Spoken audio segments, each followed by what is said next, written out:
नमस्कार दोस्तों, आपके अपने चैनल जी फैक्ट पर आपका स्वागत है। आज की इस वीडियो में हम बात करेंगे आज की करंट जीके के बारे में। उससे पहले हम लोग एक बार कल का रिवीजन कर लेते हैं, उसके बाद आगे बढ़ेंगे। नंबर 1, हाल ही में भारत ने किस बैंक ने भारत सरकार के साथ में 96.3 मिलियन डॉलर के ऋण समझौते पर हस्ताक्षर किए हैं? तो इसका आंसर याद रखना आपको, एशियाई विकास बैंक ने यह हस्ताक्षर किए हैं।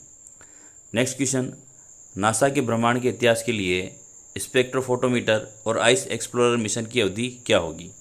तो आपको याद रखना है कि इसकी अवधि क्या होगी, 2 वर्ष होगी। नेक्स्ट क्वेश्चन, हाल ही में किस राज्य ने विद्यारथ स्कूल ऑन व्हील्स परियोजना लॉन्च की है? तो आपको याद रखना है कि इसका जो आंसर होगा वो असम होगा। अगला क्वेश्चन, केंद्र सरकार ने आदिवासी युवाओं के बीच कौशल विकास और उद्यमिता को बढ़ावा देने के लिए ग्रामीण उद्यमी परियोजना के दूसरे चरण का शुभारंभ कहाँ से किया है? तो आंसर याद रखना आपको, रोची।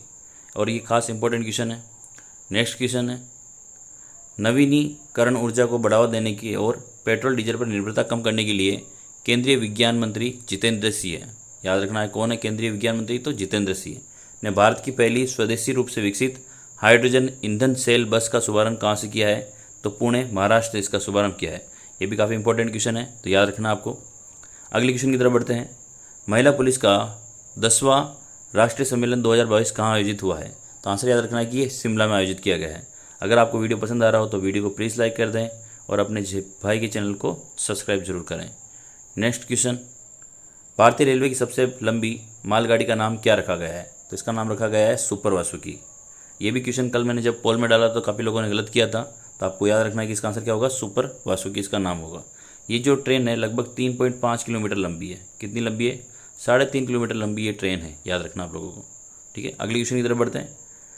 द्विपक्षीय सैन्य अभ्यास उल्ची फ्रीडम शील्ड 2022 किन 2 देशों के बीच आयोजित हुआ है? तो आपको याद रखना है कि अमेरिका और दक्षिण कोरिया के बीच में हुआ है। हर एग्जाम में लगभग किसी न किसी युद्धाभ्यास के बारे में जरूर पूछा जाता है, तो आपको याद रखना है सारे युद्धाभ्यास के बारे में। नेक्स्ट क्वेश्चन की तरफ बढ़ते हैं। कृषि और प्रसंस्कृत खाद्य उत्पाद निर्यात विकास प्राधिकरण किस मंत्रालय के अंतर्गत आता है? तो ये वाणिज्य एवं उद्योग मंत्रालय के अंतर्गत आता है। नेक्स्ट क्वेश्चन, राष्ट्रपति द्रौपदी मुर्मू के सचिव के रूप में किसे नियुक्त किया गया है? तो याद रखना कि आपको राजेश वर्मा को नियुक्त किया गया है। अब हम बात करेंगे आज की करंट जीके के बारे में। और अगर आपको वीडियो पसंद आ रहा हो तो प्लीज़ लाइक ज़रूर कर दें। और इस वीडियो का लाइक टारगेट है मात्र 50 लाइक। ठीक है, तो आप कर ही सकते हैं इतना। तो क्वेश्चन नंबर 1, किसे भारत के 49वें मुख्य न्यायाधीश के तौर पर नियुक्त किया गया है? तो आपको याद रखना है कि इसको 49वें मुख्य न्यायाधीश के रूप में उदय उमेश ललित को नियुक्त किया गया है।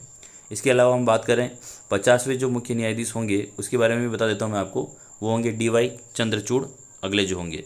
और इनको नियुक्ति कब दी गई है? तो 27 अगस्त 2022 को 49वें मुख्यमंत्री के रूप में नियुक्त किया गया है। अगले क्वेश्चन की तरफ बढ़ते हैं। कौन लुसाने डायमंड लीग 2022 जीतने वाले भारत के पहले खिलाड़ी बने हैं? तो इसका आंसर है वो है नीरज चोपड़ा। अब देखो ये बारे में क्या लिखा हुआ है। तो ये कौन से खिलाड़ी है? तो जेवलिन थ्रो खिलाड़ी है। और इन्होंने लुसाने डायमंड लीग 2022 जीतने वाले भारत के पहले खिलाड़ी बने हैं ये। और नीरज चोपड़ा ने 89.08 मीटर के अपने पहले थ्रो के साथ लुसाने डायमंड लीग पर जीत हासिल की है। आंसर याद रखना आपको, नीरज चोपड़ा इसका आंसर होगा। अगले क्वेश्चन की तरफ बढ़ते हैं। हाल ही में जनगणना के अनुसार किस देश ने विश्व की सबसे कम प्रजनन दर का अपना ही रिकॉर्ड तोड़ दिया है? तो इसका जो आंसर है वो है दक्षिण कोरिया ने। ठीक है ना। और इसके बारे में खास बात क्या है? तो दक्षिण कोरिया ने विश्व की सबसे कम प्रजनन दर का अपना खुद का ही रिकॉर्ड तोड़ दिया है। जनगणना के आंकड़ों के अनुसार 2021 में दक्षिण कोरिया की प्रजनन दर 0.81% रह गई है। बढ़ते हैं अगले क्वेश्चन की तरफ। अगर आपको वीडियो पसंद आ रहा हो तो वीडियो को प्लीज़ लाइक कर दें। अगला क्वेश्चन, कौन सी एयरलाइन जो हाल ही में CAE की कृत्रिम बुद्धि संचालित प्रशिक्षण प्रणाली का उपयोग करने वाली पहली एयरलाइंस बनी है? तो आपको याद रखना है कि एयर एशिया इंडिया एयरलाइन जो है ये बनी है। अगले क्वेश्चन की तरफ बढ़ते हैं, उससे पहले जानकारी ले लेते हैं इसके बारे में। CAE एक प्रौद्योगिकी पर आधारित पायलट प्रशिक्षण समाधानों का अग्रिम प्रदाता है। कनाडा में CAE का मुख्यालय स्थित है। बढ़ते हैं अगले क्वेश्चन की तरफ। किस भारतीय युवा पुरुष युगल जोड़ी ने BWF विश्व बैडमिंटन चैंपियनशिप के सेमीफाइनल में विश्व बैडमिंटन चैंपियनशिप में कांस्य पदक जीता है? तो इसका जो आंसर है वो है सात्विक साईराज, रंकी रेड्डी और चिराग शेट्टी ने ये पदक जीता है। और पदक कौन सा जीता है? तो कांस्य पदक जीता है। ठीक है ना, विश्व बैडमिंटन चैंपियनशिप में। BWF विश्व बैडमिंटन चैंपियनशिप के सेमीफाइनल में भारत के सात्विक सरसाई राज रंकीरेड्डी और चिराग शेट्टी ने युवा पुरुष युगल जोड़ी में मलेशिया के एरोनचिया और सोयुई रिक के हाथों में से 2-1 से हारने के बाद में ऐतिहासिक कांस्य पदक पर हासिल किया है। तो अगले क्वेश्चन की तरफ बढ़ते हैं। रूस की परमाणु ऊर्जा कंपनी, क्वेश्चन क्या है, रूस की परमाणु ऊर्जा कंपनी रोसाटोम ने किस देश में 2 परमाणु रिएक्टरों का निर्माण शुरू करेगी? तो इसका जो आंसर है वो हंगरी में ये निर्माण शुरू किया जाएगा। रूस की परमाणु ऊर्जा कंपनी रोसाटोम आने वाले कुछ सप्ताहों में हंगरी देश में 2 परमाणु रिएक्टरों का निर्माण शुरू करेगी और इसके विदेश मंत्री ने हाल ही में जानकारी प्रदान की है। बढ़ते हैं नेक्स्ट क्वेश्चन की तरफ।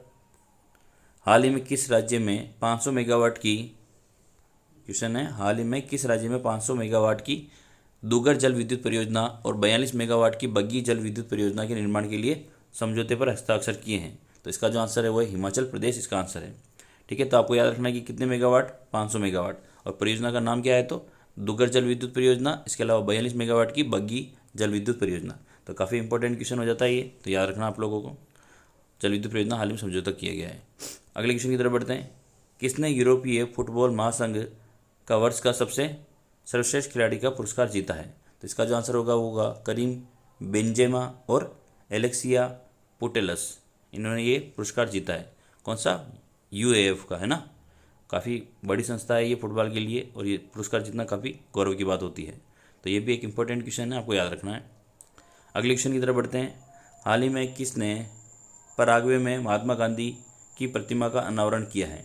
तो आपको याद रखना है कि एस जयशंकर ने पराग्वे के अंदर महात्मा गांधी की प्रतिमा का अनावरण किया है। मोस्ट इंपॉर्टेंट क्वेश्चन है, इसको तो लगा ही लेना आप लोग। अगर वीडियो पसंद आ रहा है तो वीडियो को प्लीज़ लाइक कर दें। लास्ट क्वेश्चन आज का, हिंदू धर्म के संदर्भ में मंडला आर्ट का अस्तित्व सबसे पहले कहाँ दिखाई देता है? तो इसका जो आंसर होगा वो क्विज के, और इसका आंसर आपको कहाँ लिखना है, तो कमेंट सेक्शन में लिखना है। क्विज की क्वेश्चन क्या है, तो हाल में किसने पराग्वे में महात्मा गांधी की प्रतिमा का अनावरण किया है? तो मैंने अभी आपको इंपॉर्टेंट भी लगाया, तो आपको आंसर कमेंट में जरूर बताना है। बढ़ते हैं अगले क्वेश्चन की तरफ। रूस की परमाणु ऊर्जा कंपनी रोसाटोम किस देश में 2 परमाणु रिएक्टरों का निर्माण शुरू करेगी? तो इसका भी आंसर आपको कमेंट सेक्शन में लिखना है। अगर आपको वीडियो पसंद आया तो वीडियो को प्लीज़ लाइक करें, चैनल को जरूर सब्सक्राइब करें। जय हिंद।